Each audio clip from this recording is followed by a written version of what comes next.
Stooge was a tight-fisted hand at the grindstone, a squeezing, clutching, covetous frontman for exploitation of the earth and slavery of its people. For what did Stooge care about the planet, or the loss of its forests and ocean life, or the plight of its people, the glory of existence replaced with graft, progress, growth, profit by the few from the many? On Climate Change Eve, Scrooge sat busy in his bank, the door of his office open that he might keep an eye upon his slave, Rob and Taxit. "A merry climate change, Uncle. God save you." It was the voice of Stooge's backer, Big Oil. "Bah," said Stooge. "Humbug." "Climate change a humbug, Uncle?" said Big Oil. "You don't mean that, I'm sure." "I do," said Scrooge. "Merry climate change. What use or profit is there to be had by such a thing?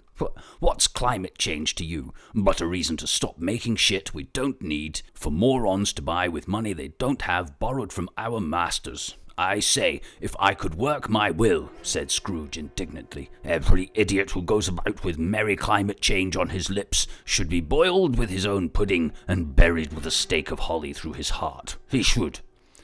"Uncle, there are many things about climate change that could be turned to a profit, if we use our imagination. When it comes around, could be a nice little earner.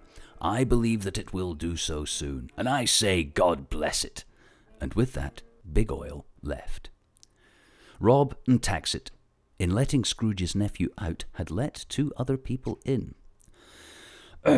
"Stooge and Gore, I believe," said one of the gentlemen.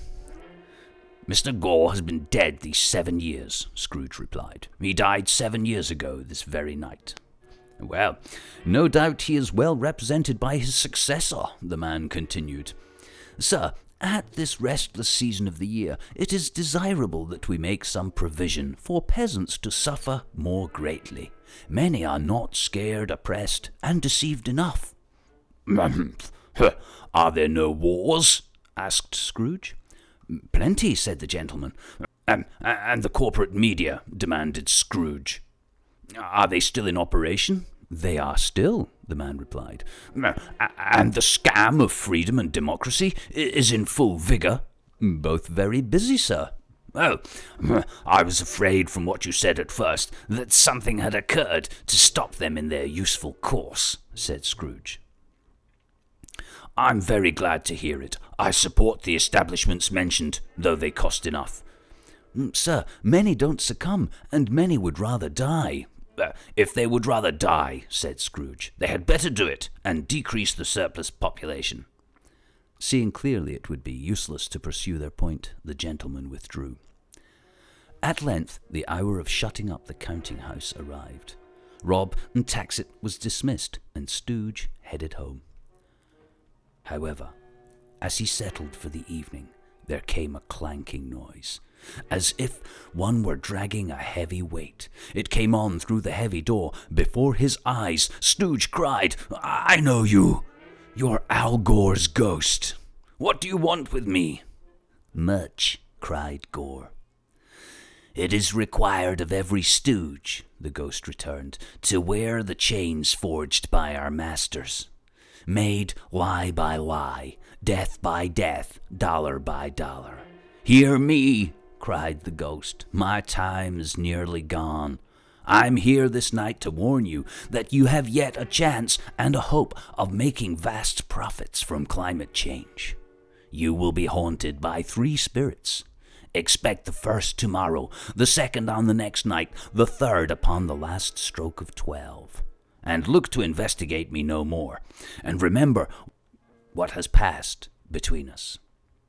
So it came to pass, at the appointed hour the first spirit appeared. It was a strange figure.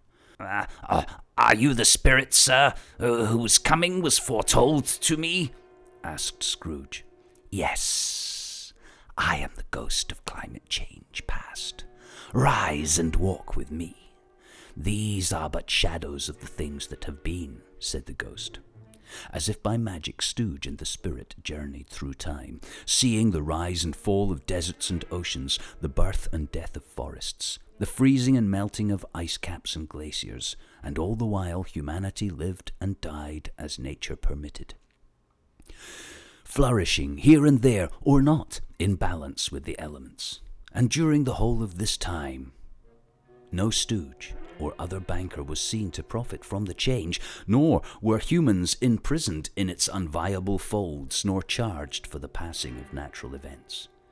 "My time grows short," observed the spirit. "These are but shadows of potential profits lost, business not done, money not made." "Spirit," said Scrooge. "Spirit," said Scrooge, "why do you delight to torture me? Leave me, take me back, haunt me no longer." Stooge was exhausted and overcome by an irresistible drowsiness. He had barely time to reel to bed before he sank into a heavy sleep. Awaking in the middle of a tough snore, sitting up in bed to get his thoughts together, he saw a ghostly light in the adjoining room, and softly he shuffled in. "Come in!" exclaimed the ghost. "Come in and know me better, man. I am the ghost of climate change present," said the spirit. "Oh, spirit," said Scrooge submissively, "conduct me where you will." "Touch my robe." Scrooge did as he was told and held it fast, for soon they hovered over the city of Copenhagen and descended into the rooms of the Climate Change Conference as silent witnesses. "Yes, you see," said Astor Rockchild the 113rd, speaking to the suited, by making a common enemy of nature, we can tax the peasants even more. And what's better, we can still have the shops, factories, power stations, cars, plastic of all shapes and sizes, and we may continue with our enterprise. Billions of humans engaged in production and consumption of shit they don't need to make the very rich even richer." That's me. "Cutting down forests, emptying oceans of life, smokestacks poisoning the air, chemicals growing Frankenstein foods, feeding a growing mass of morons corralled into enterprise zones, nations, and economic slavery." To Stooge, it seemed like heaven on earth. A dollar made at every turn, profit, growth, progress, and taxes, more taxes than Stooge had ever dreamed of.